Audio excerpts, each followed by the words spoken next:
who was called Sahibu Sirrin Nabi, because the Prophet told the names of some of the munafiqeen to Hazrat Hudhaifa radiyallahu ta'ala anhu. When the Muslims and the Prophet sallallahu alaihi wasallam, they were returning from Tabuk, he was attacked by some people in a very narrow, passage, mountainous passage. And the Prophet told him, and it was very dark, it was the time of night, then they had hidden their faces.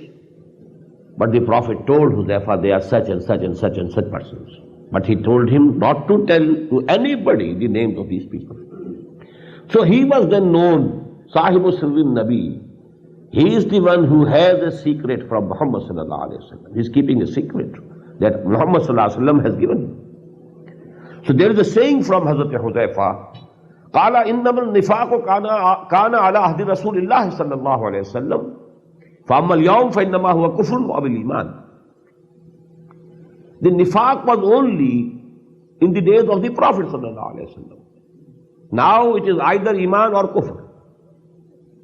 It is correct in one way that you can't declare anybody to be munafiq. The Prophet could do it. He was the Prophet. Allah subhanahu wa ta'ala gave him the knowledge of ghaib. He could do it. But nobody else has the right or authority to declare any Muslim a munafiq.